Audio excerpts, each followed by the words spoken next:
Welcome back to the We Are More Than Moms podcast.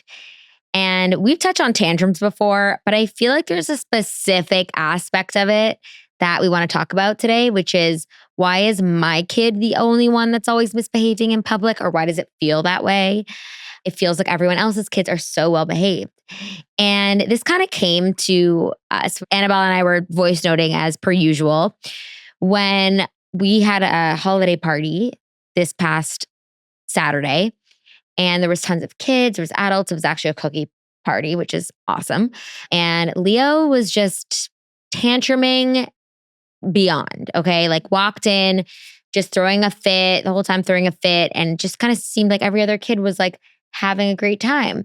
And it was just easy for the parents. And I just turned to my husband and I was like, why does it always feel like we are the only ones?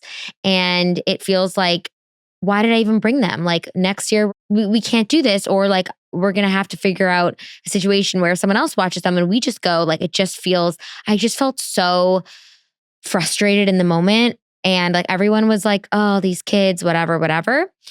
And then the next day we go to a Hanukkah dinner, and I was at my friend's country club and there was a lot of tables, and another friend from class, her mom came up to me and she goes, of course your boys are sitting there perfect. Well, my daughter is just like throwing a tantrum in a fit. And I was like, this is so funny because I was you yesterday. The good moments didn't even register to me, but we're so hyper fixated sometimes on one of the times that our kids are acting out and having tantrums as toddlers do.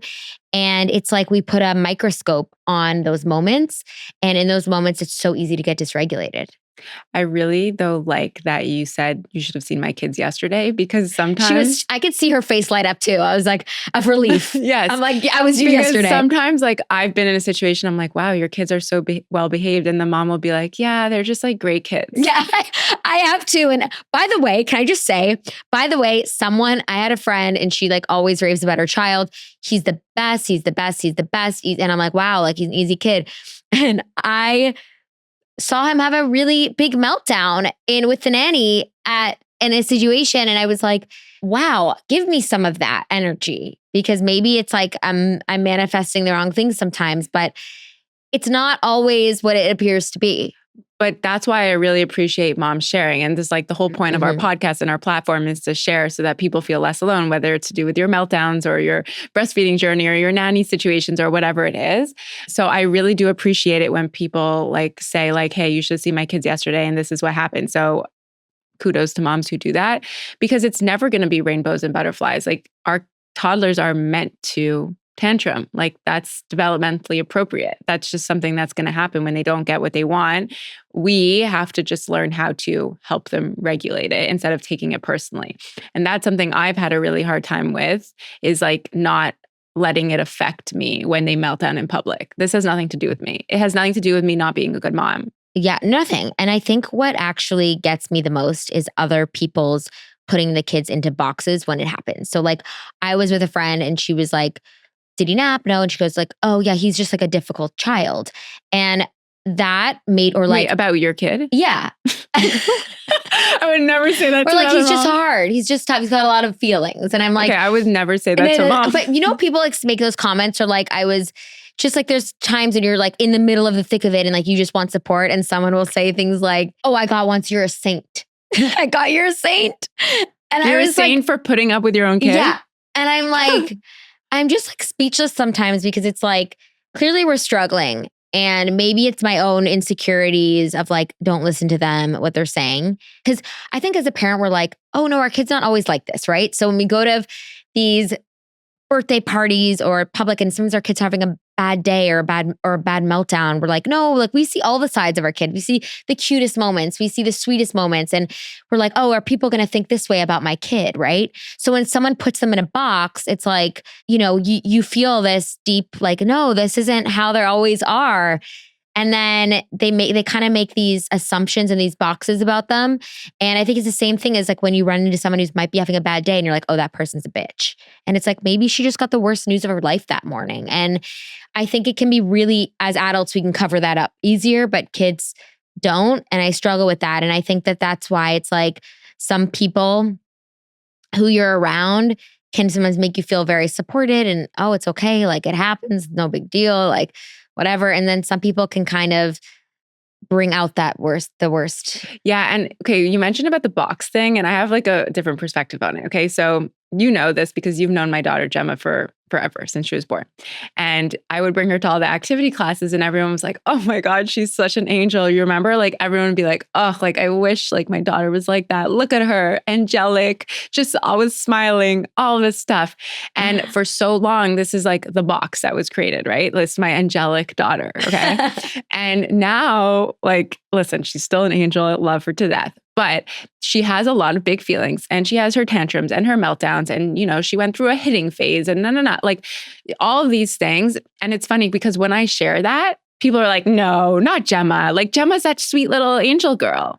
And then it's like almost gaslights me into thinking like, oh, wait, does she not? Like she's that sweet angel girl. But it's like, I think in life and not just with kids, a lot of people like make boxes for you.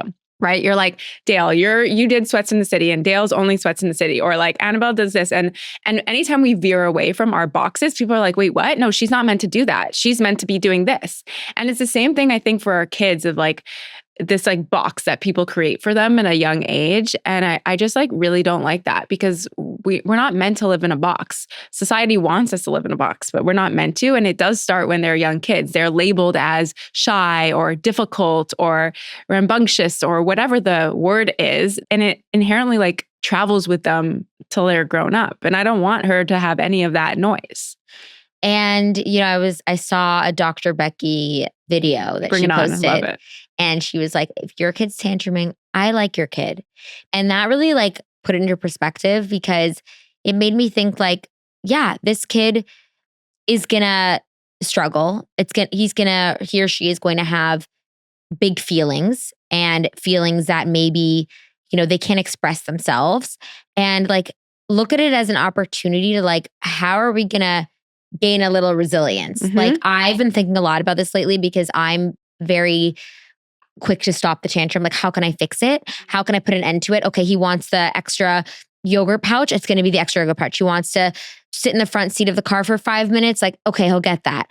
And I keep trying to be like on top of the tantrum, right? I'm trying to figure out how to, and I kind of realized lately, like, no, I'm going to let him struggle a bit because if I'm constantly trying to fix the problem, then we're going to have real problems because he knows that he can just tantrum and get whatever he wants. And also like later in life, that's not how the world works. You don't just tantrum and you get what you want. And it's made me think about a lot of the way that I interact with him. And, you know, instead of just giving him the answer. So like if he's like, you know, why is the sky blue? And I say, tell him like, what do you think? And I think that is what I need to implement more is like both my kids. I mean, Luca's very young still, but does start early, but one is like, how are you going to problem solve on your own? Because those are crucial life skills to building confidence, to building confident children.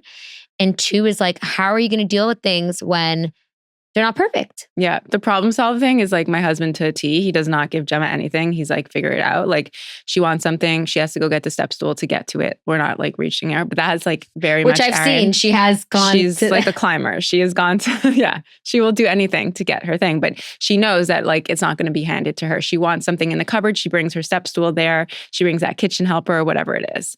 Okay. That's one. But the other thing I will say to your point about like, handing things to them just so that you don't have to deal with the meltdown. So this is where I struggle a lot because it's like that people pleasing in me. You know, we're in a public space and we're at a birthday party and everyone is having, you know, French fries. So I'm giving her French fries. Then it's like, mommy, I want more. And it's like, at what point do you stop? For her to have like 6 helpings of French fries probably isn't healthy, but like you want to shut her up so that she's not making that tantrum. And it is a hard balance. And I think especially comes out during the holiday times because you go to all these like holiday parties and there's like so much sugar everywhere and things that they don't normally eat, but you need to have boundaries. And not saying to restrict, but like there needs to be like some degree of boundaries. And that's where I find like, I'm really trying to lean into, instead of like trying to discipline or to say no, it's like, how do I distract? How do I make this about play? So for the example of like school, because we've talked about like getting him back in the car and into his car seat. You said you were having trouble with that with Leo. I was having so much trouble with that with Gemma. Like when I would take her out of school, she would like tantrum in the classroom, didn't want to be picked up. Mommy, I want to stay at school. Like, no, whatever. So now I have like a treasure chest full of toys in my glove compartment. Okay. Can you link that treasure chest? It's just like random toys. Oh, no, like no, it's it's not a treasure chest. Okay. But that would be great. If anyone out there wants to make that, I would buy that. But I put, in your glove compartment, I put like random toys and I switch it up all the time. Sometimes I even put like the Beekeeper's Natural Vitamin like spray because she loves that. So I'll put like random things in there. And so she knows I'm like, let's go see what mommy has in her car today. And I was going to do, a lot of people mentioned that they do it with snacks, but I didn't want to like have more food. She just eats lunch at school. Like they eat around like 11:30. I'm picking her up at 12. Like I don't feel like she needs to have like more food. If she was hungry, sure. But like I just picked her up after lunch. So I've been putting like random toys in there. And so our thing now is that she goes into the car herself. She doesn't want me to put her in her car seat.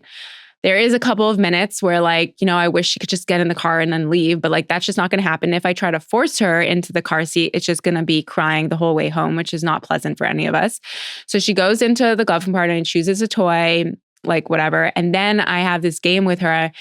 I don't know about your car, but like there's a start button on my car that she can press. So I always say, Gemma, you get to press the start button, but this car is going to start. It's not actually going to start because like I have to, do it myself. But the car is going to start. And if you don't get into your car seat, it's going to drive away on its own. So like she chooses her toy. She clicks start on the car. And then she like sits in her car seat and then I strap her in. I say, okay, mommy has to run to the front seat so I can start to so the car can go. And by the way, when she clicks start, the music starts too, which it really helps her too. She has her own, I have her own playlist on Spotify called Gemma and I put all her favorite songs in it. So when she starts the car, the music starts, she has her toy and she sits in. And like, it's been smart. so Why good. have you been gatekeeping this from me? I'm sorry. I just haven't like mentioned it. By the way, this is only in the last couple of weeks because I've had serious struggles with putting her in. And then on the way to school, sometimes she doesn't want to sit in her car seat. She just wants to play with the car. Same. But what she does now is she brings one of her friends, like her bear or her cow or one of her stuffed animals. She puts them in Griffin's car seat. She straps them in. And it's like, by the way, it's a process. Like I have to go into the car 5 minutes earlier for her to do this stuff. Mm-hmm. And then once she does that and once they're strapped in, she will sit in her car seat. The old me of like the month ago is like so frustrated. I'm like, just get in the car. Like I'm taking you 25 minutes out of my way to school and then I have to drive 25 minutes back and go to work and And I get so frustrated by it. But and then I'm like, the new me is like, okay, the more I rush this, the worse it's going to be. So let's like lean into play. Let's see how we can like strap Bear in, make sure he's comfortable, even though I'm like, what are we doing? And then she presses start and then we go sit in the car seat. This is really great. And I think it's so important to have like a routine because then they know what to expect. And as per like our toddler conversation, we had a toddler expert on, go listen to that episode. And she said like when you dictate like what's going to happen. So if you're like, okay, first we do this, then we do that. And by the way, I implemented it. So one Saturday, I was like using this nap time to work out, but Leo didn't want a nap and Nick needed to get a haircut.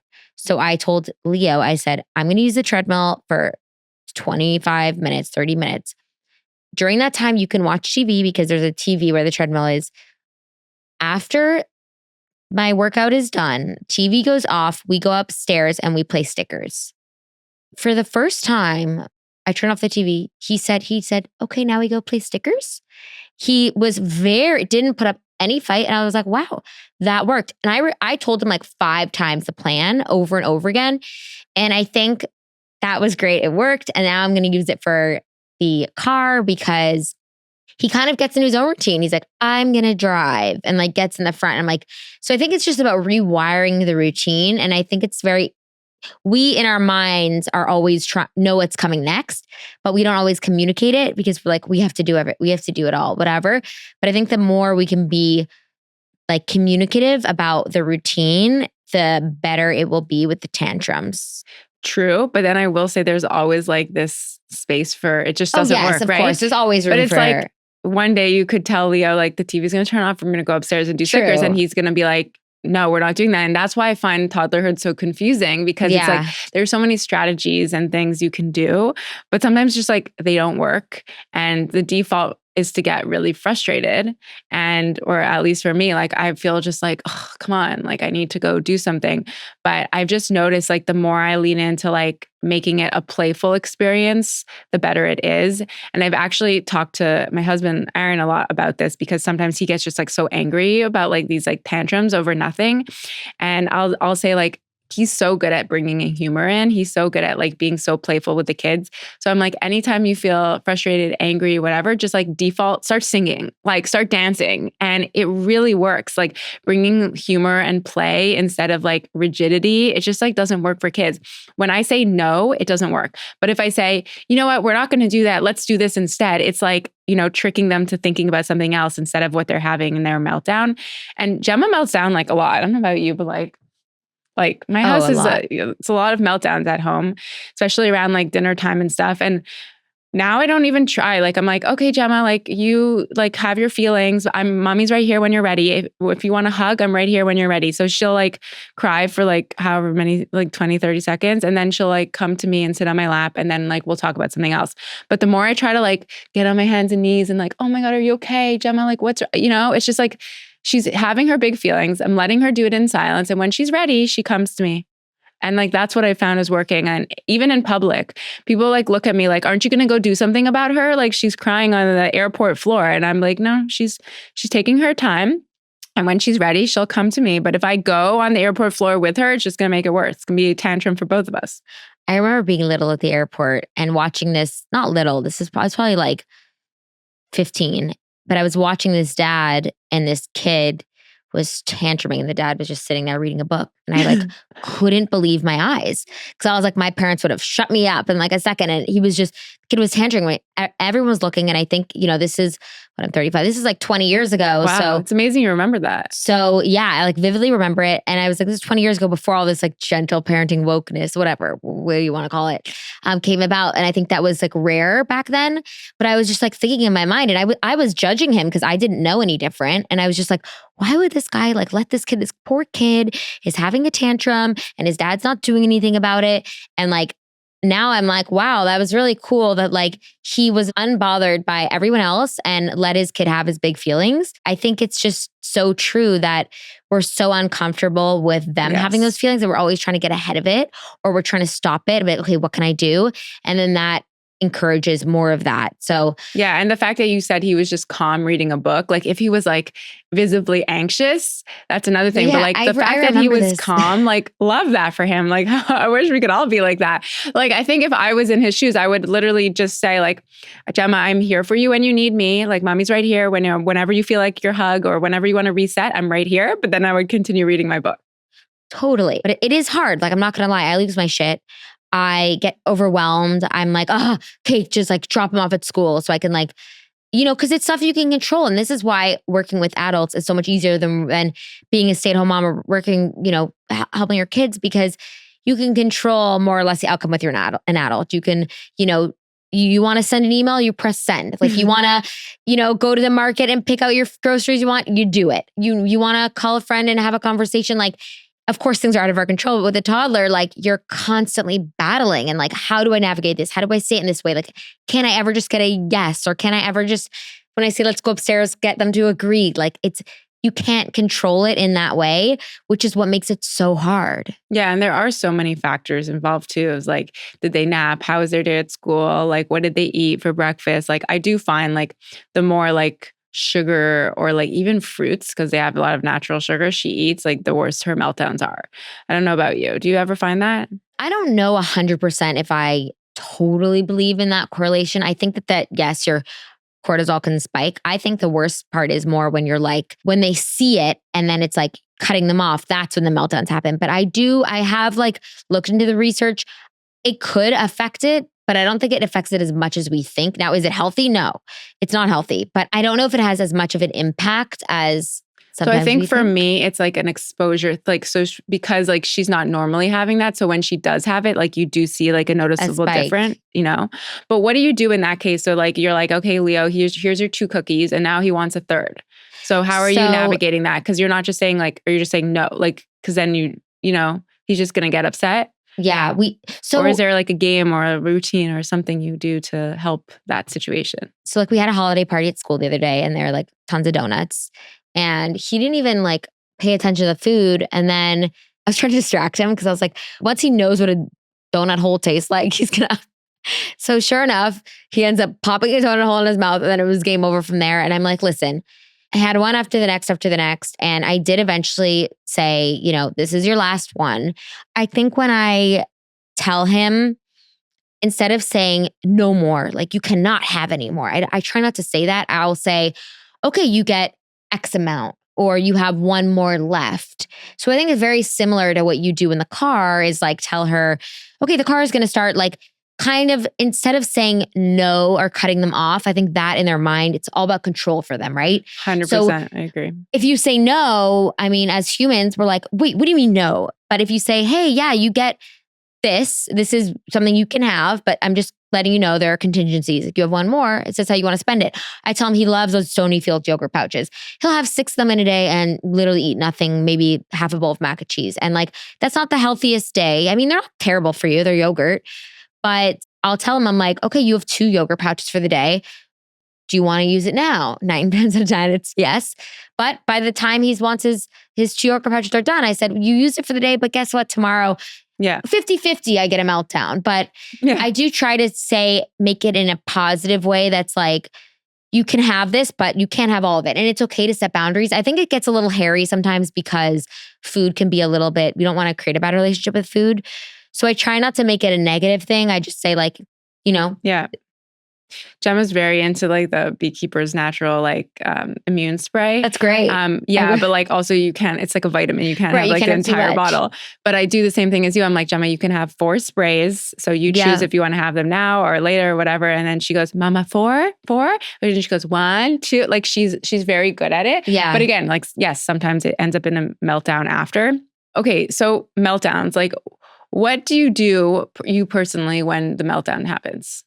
So, it's like, it's coming. Oh, here we go. And like, it depends on what it is, but I would say it's really bad. I try to stay firm. I'm like, no, Dale, you're going to be strong. You're going to be strong because you can't go back on your word.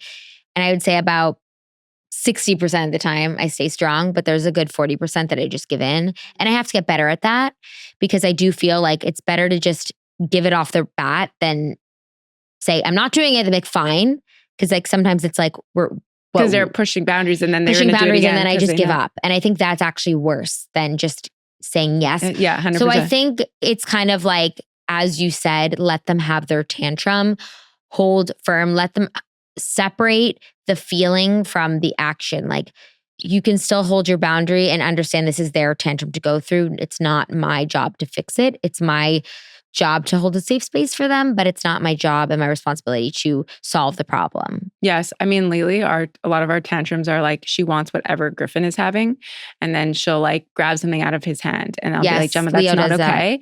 And then I like, take Griffin, make sure he's okay and whatever. And like, there's a tantrum that comes with it. No, because I was playing with that. No, she was not even playing with that. She was playing with something, or like his food or whatnot. And that's like a case where it's like, I don't know. I just feel like there's not really like a choice here. You literally hurt your brother. So there's no like calming, like there's no nicer way to say it. I don't know how to. No, I just remove him from the situation. If he takes something from Luke or hits him or anything, no, you get removed. You get removed from the fun. So Devin, like the toddler expert we had on the podcast, she said that like you have to ask them like what they're craving. Like because she said that they're usually needing something in that moment. And what is it that you need? And she would say like, we do not push. You do not push your brother. Yeah. If you want a hug or something like and I have tried that. Sometimes it is hard to get him to say what he needs. And he's like, that was mine or I was using it. Yeah, but he wasn't. Like, he wasn't. I know. That's why she says all these things that are not the case. Yeah, exactly. So I think it's hard in the moment. I think, just doing your best in terms of if they are going to act in a certain way where they're like hitting or stealing toys, you remove the fun from them immediately. You don't have to have a conversation because toddlers, they don't respond to words, they respond to actions. So, okay, I'm either going to remove the fun from you or remove you from the fun. So if they're holding a stick or they're holding a toy and they hit their brother with it, I'm removing that toy. Done. If they're using their hands or they're pushing, shoving. Okay, I'm removing you from the fun. Where are we going to push you over there? Yeah. The one thing though, like I want to talk about before we end this podcast is also about transitions and the meltdowns that those cause. So like going from the school to the car or like home to the car and like whatever. And one thing that has been really hard for us is like getting from the car after school into the house to nap and into her room to nap. Well, by the way, she doesn't really nap that much anymore. She does like quiet time in her crib. Sometimes she naps, but rarely she's like reading books to herself. But one thing I discussed with my nanny is like, we got to find a better way because the tantrums that were happening, just getting her upstairs was just horrible. So now we have a scavenger hunt set up every single day when she comes home from school. It's not like a big deal when you think about scavenger hunt. It's just like there's something in her room that she needs to find. And my nanny is amazing and she coordinates it all. So there's always a prompt that she'll send me as a text in the car. And I'll tell Gemma like, oh my goodness, Bear is making like carrot cake upstairs. We got to go find him or like something like that. And then like Bear and like a carrot stuffed animal thing is like in her room with a mixing bowl and she has to like figure it out. Oh, that's so smart. Yeah. Or like Bear is wearing a chef hat or Bear is wearing her ballerina outfit and is like dancing and she wants to go tutu with him.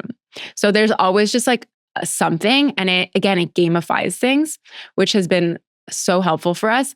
And I always try to think when I want something or want her to do something, how can I gamify it? That's like my new thing. How can I gamify this? Like I need to do her hair.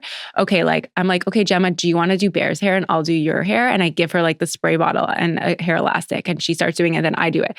Right. And it's like, if I just said, Gemma, sit down, I need to do your hair, she'd be like, no, and run away. So I don't know. I always try to take a step back and listen, it's not perfect at all because a lot of times like I'm in my head and I'm in a rush, but I really try to be like, okay, how are we gamifying the situation so that we can both get the needs that we need to have happen? I love that. I think that's such an easy thing to remember too, just to gamify everything so you have it in your head, in your back pocket. And of course, in public situations, it's not the easiest. And the judgments that we feel from like our surroundings can really change it. Like in public, I'm in fight or flight mode. At home, it might be a little easier to gamify. Yeah. But I think like understanding, like try to create this kind of bubble around you and in the middle of a tantrum. Like if you're in public, create a bubble, pretend you are in the bubble, focus on your child, it's a muscle, like try to just pretend that no one else is there. And like, if you can gamify it, do it. But I think it will help regulate the nervous system. And remember that like every toddler mom is going through it. And you might be the one with the kid that's melting down. And the next day you might be the one that everyone thinks, oh, they have the perfect little children that never act out. So especially leading into, the holidays or the new year, it is really like, yeah, just to have that in your back pocket. Yeah. And then the last thing I'll say about the meltdowns in public is that I used to take this so much to heart and really personalize it. But now, like you're the mom that's like, but now I honestly like, I think this sounds mean, but like I'm laughing when she like in the middle of the airport, which normally would trigger the shit out of me. She's melting down on the airport floor, so much germs. Like my first time mom in me is like cringing, but now I'm just like, this is hilarious. And like people like walk by and I'm like, yeah, it's called toddlers. I mean, if you want to shame me and judge me, like you clearly have not had toddlers because this is just something they do. And I don't feel like, I'm not going to pretend and say I never have shame around it. Like there are sometimes, I think it's easier in a public situation like an airport where I actually don't know anyone versus like at a birthday party where it's a lot of like friends that I know and their kids. But I really like don't feel like as much shame anymore. I'm just kind of like, this is just what toddlers do. You have two. It's like, yeah. What can we do? Yeah. Well, anyways, let us know your toddler tips.